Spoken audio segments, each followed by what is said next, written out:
प्रधानमंत्री श्री नरेंद्र मोदी जी 24 तारीख को अमेरिका में पहुंच रहे हैं। वहां पर क्वाड देशों के बीच इन पर्सन समिट होने जा रही है। दरअसल इस मीटिंग में बहुत से मुद्दे उठाए जाएंगे और उन पर बात की जाएगी।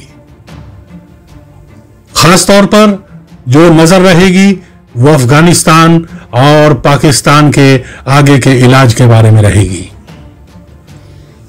वाशिंगटन में होने वाली इस समिट की मेजबानी पहली बार अमेरिकी राष्ट्रपति जो बाइडेन करेंगे। इसमें प्रधानमंत्री नरेंद्र मोदी, ऑस्ट्रेलियाई पीएम स्कॉट मॉरिसन और जापानी पीएम योशिहिदे सुगा भी शामिल होंगे। पीएम मोदी 25 सितंबर को संयुक्त राष्ट्र की महासभा में भी भाषण देंगे। हम जरा जानते हैं ये क्वाड है क्या। क्वाड यानी क्वाड लैटरल सिक्योरिटी डायलॉग। ये 4 देशों का समूह है। इसमें अमेरिका, ऑस्ट्रेलिया, भारत और जापान शामिल हैं।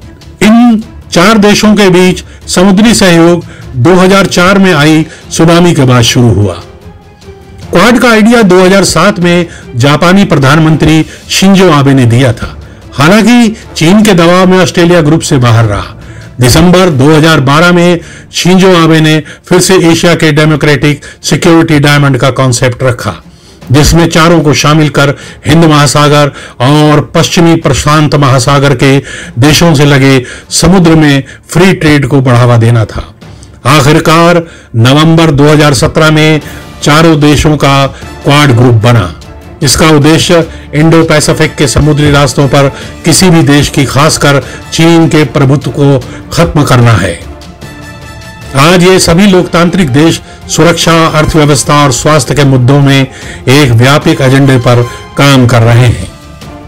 अमेरिका के राष्ट्रपति जो बाइडेन 24 सितंबर को व्यक्तिगत उपस्थिति वाले पहले क्वाड शिखर सम्मेलन की मेजबानी करेंगे। इसमें प्रधानमंत्री नरेंद्र मोदी और उनके ऑस्ट्रेलियाई समकक्ष स्कॉट मॉरिसन तथा जापान के प्रधानमंत्री योशिहिदे सुगा भी अपने अपने विचार रखेंगे। व्हाइट हाउस की प्रेस सचिव जेन साकी ने सोमवार को बताया कि 4 नेता मुक्त एवं खुले हिंद प्रशांत क्षेत्र को बढ़ावा देने और जलवायु संकट से निपटने की बात करेंगे। वे अपने संबंधों को और प्रगाढ़ बनाने तथा कोविड-19 एवं अन्य क्षेत्रों में व्यावहारिक सहयोग को बढ़ाने के बारे में भी वार्ता करेंगे। इस मौके पर उभरती प्रौद्योगिकियों तथा साइबर स्पेस के बारे में भी बात की जाएगी और इसमें बीच बीच में जो अलग से एक एक करके मीटिंग होगी उसमें अफगानिस्तान और पाकिस्तान के बारे में बात की जाएगी, तालिबानियों के बारे में बात की जाएगी, पंजशीर के बारे में बात की जाएगी, पाकिस्तान के ये जो आतंकवादियों के साथ रोल है उसके बारे में भी बात की जाएगी। साकी ने कहा कि क्वाड को बढ़ावा देना बाइडेन प्रशासन के लिए प्राथमिकता है, जो मार्च में क्वाड नेताओं से पहले सम्मेलन में साफ नजर आया था। तब यह सम्मेलन ऑनलाइन आयोजित हुआ था और अब यह प्रत्यक्ष रूप से हो रहा है और इस वक्त इसकी बहुत जरूरत भी है। इसीलिए 4 देशों के प्रधानमंत्री और राष्ट्रपति तुरंत ही इसमें शामिल होने के लिए तैयार हो गए। इसके साथ साथ दक्षिणी चीन सागर पर भी बात की जाएगी और ये सोचा जाएगा, ये देखा जाएगा, ये प्लान बनाया जाएगा कि चीन को कैसे कंटेन किया जाए, जो दूसरे देशों पर अपना हक जता रहा है। मंत्रालय ने कहा कि कोविड-19 वैश्विक महामारी से निपटने के उनके प्रयासों के तौर पर वे क्वाड टीकाकरण पहल की समीक्षा करेंगे, जिसकी घोषणा मार्च में की गई थी। 12 मार्च को हुई वर्चुअल मीटिंग में 4 देशों ने वैक्सीन बनाने के अपने संसाधनों को साझा करने पर सहमति जताई थी। इसका मतलब यह है कि 4 देशों के पास वैक्सीन बनाने की जो क्षमताएं हैं उन्हें और बढ़ाया जाएगा। अमेरिका के राष्ट्रपति जो बाइडेन ने कहा था कि यूएस इंडो पैसिफिक में सभी सहयोगियों के साथ काम करने के लिए वो प्रतिबद्ध है। उन्होंने कहा था कि अमेरिका क्लाइमेट चेंज की चुनौतियों से निपटने के लिए आपसी सहयोग बढ़ाने के लिए एक नया मैकेनिज्म लाने जा रहे हैं।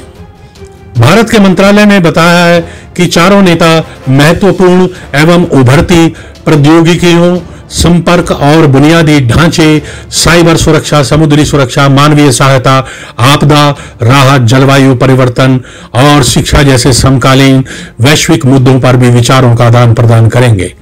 इसके साथ आतंकवाद पर गंभीर चर्चा की जाएगी और ये देखा जाएगा कि किस किस तरह के आतंकवादी गुट कहां-कहां पर फैले हुए हैं और उन्हें कैसे रोका जाए, कैसे खत्म किया जाए, क्योंकि विश्व के सामने आतंकवाद आज भी मुंह बाए खड़ा है और उसको रोकने की जिम्मेवारी हर मुल्क की है।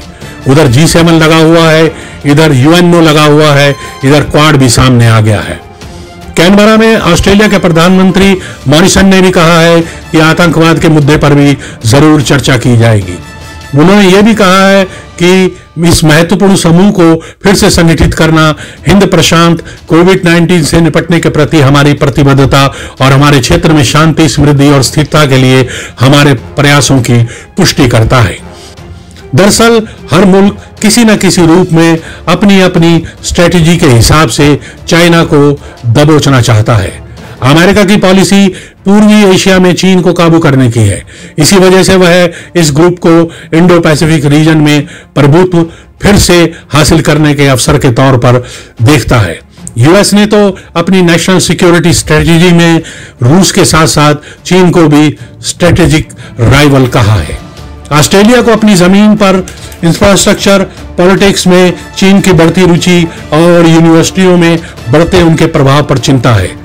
चीन पर निर्भरता इतनी ज्यादा है कि उसने चीन के साथ कॉम्प्रिहेंसिव स्ट्रेटेजिक पार्टनरशिप जारी रखी है। जापान पिछले एक दशक में चीन से सबसे ज्यादा परेशान रहा है, जो अपना अधिकार क्षेत्र बढ़ाने के लिए सेना का इस्तेमाल करने से भी नहीं झिझक रहा। महत्वपूर्ण यह है कि जापान की इकोनॉमी एक तरह से चीन के साथ होने वाले ट्रेड वॉल्यूम पर निर्भर है। इस वजह से जापान चीन के साथ अपनी आर्थिक जरूरतों और क्षेत्रीय चिंताओं में संतुलन साध रहा है।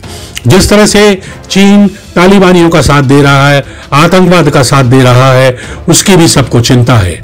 और जिस तरह से वहां पे उइगर मुसलमानों पर एक तरह से मानवता के हकों का जो हनन किया जा रहा है, उस पर भी चर्चा होनी संभव है। भारत के लिए चीन की बढ़ती सैन्य और आर्थिक ताकत स्ट्रेटेजिक चुनौती है। चीन ने दक्षिण चीन सागर में द्वीपों पर कब्जा कर लिया है और वहां मिलिट्री एसेट्स विकसित किए हैं। चीन हिंद महासागर में ट्रेड रूट्स पर अपना प्रभुत्व बढ़ाने की कोशिश कर रहा है, जो भारत के लिए चिंता बढ़ाने वाली बात है। इसके साथ साथ आतंकवाद, तालिबान, पाकिस्तान और कुछ और मुल्क जो उन्हें फंडिंग करते हैं, उन पर भी चर्चा की जाएगी।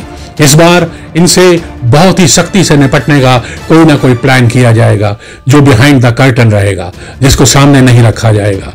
लेकिन ये बात तय है कि ये मुल्क आने वाले वक्त में एक साथ कांधे से कांधा मिलाकर इन जुल्म करने वाले, इन दहशत फैलाने वाले लोगों को खत्म करने, उन्हें दबोचने और उन्हें मिटाने के काम में बहुत तेजी से लगेंगे। दोस्तों, अपना ध्यान रखिए, मास्क पहनिए, दूरी बनाए रखिए और यही कहते रहिए, वंदे मातरम।